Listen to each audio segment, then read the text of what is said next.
دلوں کی سختی روز بروز بڑھتی جا رہی ہے. اس کا بھی علاج حضور علیہ السلام نے اس کا بھی سبب ہمیں بتایا تھا. فرمایا جب تم گناہ کر کے توبہ نہیں کرتے تو تمہارے دل پر ایک دھبا لگ جاتا ہے. اگر تم توبہ کر لو تو اللہ اس کو صفائی دے دیتا ہے, پر اگر ایک اور گناہ کر لو تو دھبا ایک اور لگ جائے گا. پھر اس طرح ہوتا ہے کہ ہمارا دل کالا سیاہ ہو جاتا ہے. تو پھر جتنا بڑا اچھا قاری بھی قرآن مجید پڑھے اس کا اثر نہیں ہوتا. کامل ولی کے پاس بیٹھ کے بھی لوگ محروم رہ جاتے ہیں, کیونکہ اندر ہی ہم دیکھیں نا, بارش تو برسے گی پر کسی بندے نے اگر پتھر لگوایا ہو اپنے سین کے اندر تو وہاں پھر پھول کیسے ہوگے گا. تو یہاں اندر بھی تو زمین کا کچھ زرخیز ہونا ضروری ہے. تو میرے بھائی, دل کی سختی اس کا علاج ضروری ہے, اس پر توجہ ضروری ہے, اس کا خیال کرنا ضروری ہے. سارا زور لگا دیتے ہیں اپنے کپڑوں کے استری کرنے پر اور اپنے روپ کو نکھارنے پر. تھوڑی سی توجہ اگر دی جائے نا, اپنے من میں ڈوب کر پا جا سراغ زندگی. چل تو اگر میرا نہیں بنتا, چل تو اگر میرا نہیں بنتا, چل تو اگر میرا نہیں بنتا, اور نہ بن اپنا تو بن, اپنا ہی بن جا, اپنے ساتھ ہی اچھا سلوک کر لے. تو میرے بھائی, نبی پاک علیہ السلام کی بارگاہ میں صحابہ نے باقاعدہ اس کو مرض کے طور پر پیش کیا. حضور ہمارا دل سخت ہو گیا, اور یقین کریں آج تو بڑے سخت ہو گئے تھے. کڑواہٹ چھلکتی تلخی ہے, اس کو بطور مرض کے صحابہ نے پیش کیا. ایک نے عرض کی, یا رسول اللہ صلی اللہ علیہ وسلم دل بڑا سخت ہو گیا ہے, کوئی علاج بتا دیں. تو حضور علیہ السلام, ذرا بات پر غور کرنا آپ. ہمارے ہاں نا ایک یہ رٹا یہ بھی پڑ گیا کہ آپ نظر کریں. بھئی نظر, یہ نظر ہی تو ہے جو آپ کو سبب بتایا جاتا ہے. اب نظر کا آپ نے کیا معنی کیا ہوا ہے؟ نظر کا کیا مطلب ہے کہ آپ کے حصے کی نماز پیر صاحب پڑھ لیں؟ نظر کا معنی کیا ہے کہ آپ کے حصے کا روزہ حضرت صاحب رکھ لیں؟ کیا معنی ہے نظر کا؟ زکوٰۃ آپ اپنے پیسوں سے دیں گے کہ وہ آپ کے حصے کی پیر صاحب ادا کر دیں؟ نظر کا معنی سمجھیں, یہی نظر ہے جو میرے رسول پاک کیا کرتے تھے. یا رسول اللہ دل سخت ہو گیا, تو اللہ کے محبوب نے فرمایا کوئی یتیم بچہ مل جائے نا, اس کے سر پہ ہاتھ پھیرا کر, رب تیرے دل کو نرمی عطا کر دے گا. علاج بتایا حضور نے, مشکات میں موجود ہے. یتیموں کے سر پہ دست شفقت پھیر. یہ نظر حضور نے ہی فرمائی ہے, لیکن فرمایا جا جا کے پہلے تلاش کر, پھر اس سے پیار کر, تیرا دل اللہ نرم کر دے گا. ایک نے عرض کی, یا رسول اللہ صلی اللہ علیہ وسلم دل میرا کالا سیاہ ہو گیا, حضور میں بڑا بے چین ہوں, بے قرار ہوں, تڑپتا ہوں, روتا ہوں, دل کی سختی نہیں جاتی. تو محبوب کریم علیہ السلام نے انہیں یہ علاج بتایا. فرمایا تو کثرت سے قرآن پاک پڑھا کر, تو کثرت سے قرآن پاک پڑھا کر. اب میں ان دو حدیثوں کو پڑھتا تھا تو میں کھو جاتا تھا. میں سوچتا تھا کہ یہاں جو حضور نے فرمایا ہے کہ قرآن پاک پڑھو, تو اس کو کہہ دیا یتیم کے سر پہ ہاتھ پھیرو. تو دونوں کو ایک علاج کیوں نہیں بتایا؟ کچھ اور علاج بھی ابھی میں آگے بیان کروں گا. تو یہ اس کو کیوں کہا کہ تو قرآن, مجھے یوں لگا کہ جیسے نا یہ بندہ زیادہ پڑھا لکھا نہیں تھا, تو اس کو کہہ دیا چل تو یتیم کے سر پہ ہاتھ ہی پھیر لیا کر. اور یہ قرآن جانتا تھا, یہ قرآن کے مفاہیم جانتا تھا, پتا تھا کہ سورہ ہود پڑھے گا تو تڑپ جائے گا, پتا تھا کہ سورہ ملک پڑھے گا تو روئے گا.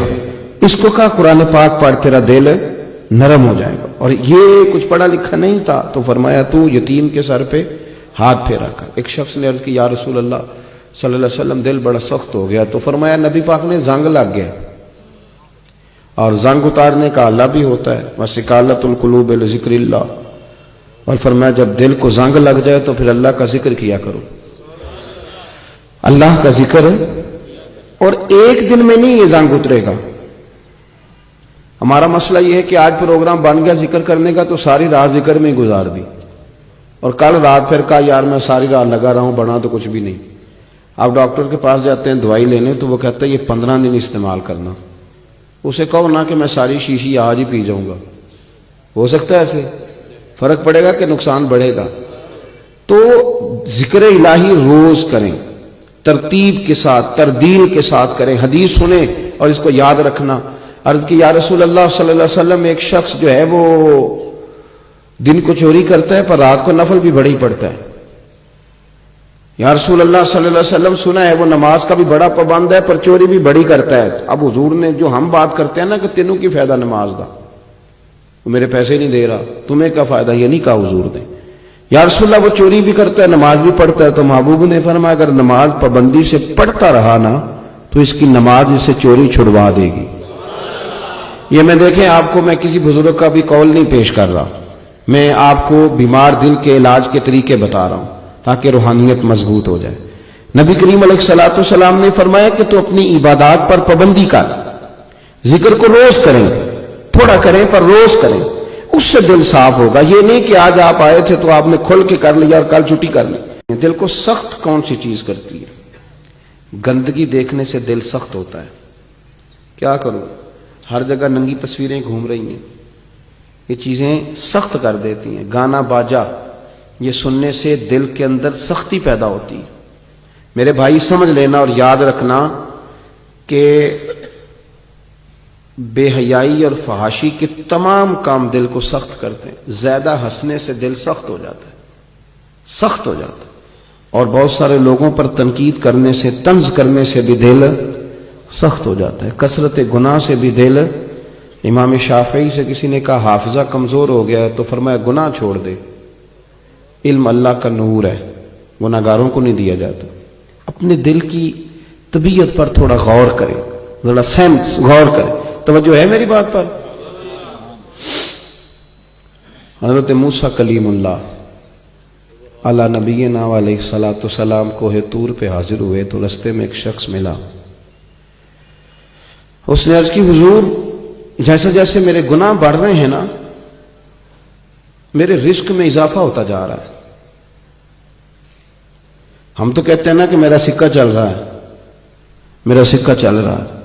دیکھو نا میری روز بروز میرے معاملات میں پیسوں میں اضافہ ہو رہا ہے. کہا حضور میری غلطیاں بڑھتی جا رہی ہیں, غلطیاں بڑھتی جا رہی ہیں, لیکن میرے پاس مال بڑھتا جا رہا ہے, دولت دن بدن زیادہ ہے.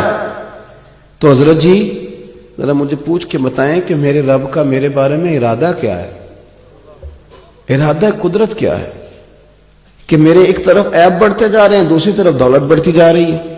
حضرت موسیٰ کلیم علیہ السلام نے اللہ کے حضور عرض کی مالک تیرا بندہ سوال پوچھتا ہے کہ گناہ میرے روز بروز بڑھ رہے ہیں اور اس کے ساتھ ساتھ اے اللہ رزق میں بھی اضافہ ہوتا جا رہا ہے, تو ماجرا کیا ہے؟ تو رب کریم نے فرمایا کہ اسے ابھی بھی سمجھ نہیں آئی, اسے ابھی بھی سمجھ نہیں آئی.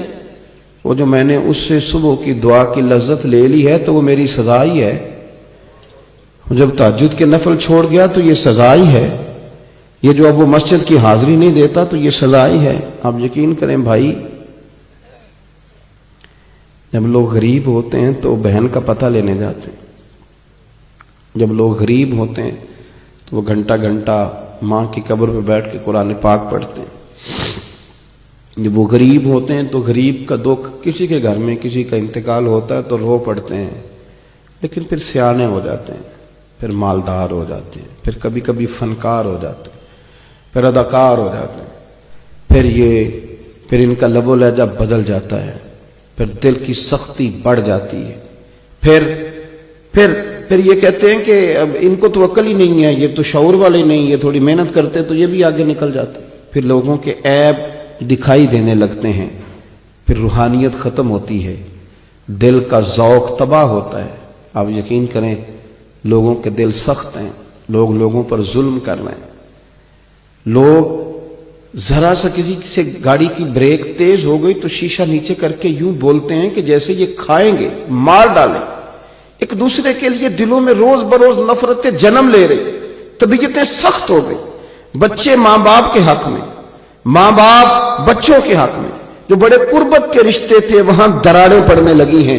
ہمارے اندر کے روگ بڑے واضح ہو کر سامنے نظر آنے لگے ہیں. وہ لوگ جو کوئی کسی اچھے خوشگلو نعت خواں سے کوئی شعر سنتے تھے تو رو پڑتے تھے, اب وہاں بھی مزہ بدل گیا ہے. اب آنسو نہیں آتے, اب لفظ واہ واہ, اب تو سبحان اللہ بھی تھوڑی تھوڑی ختم ہو گئی.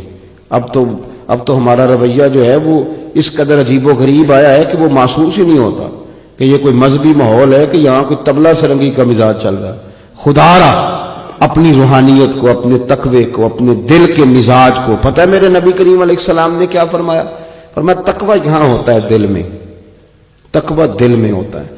اس دل سے پوچھو، اس سے پوچھو کہ اندر کی کیفیت کیا ہے.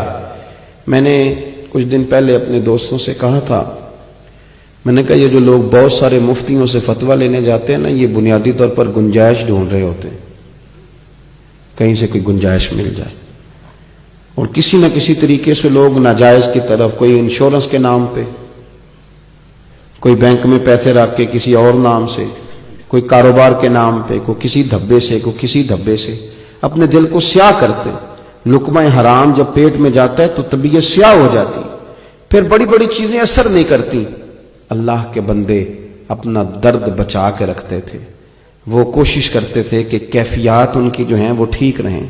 وہ غور کرتے تھے کہ روحانیت میں تو کوئی گڑبڑ نہیں ہو گئی، کہ اندر کا ماحول تو نہیں خراب ہو گیا.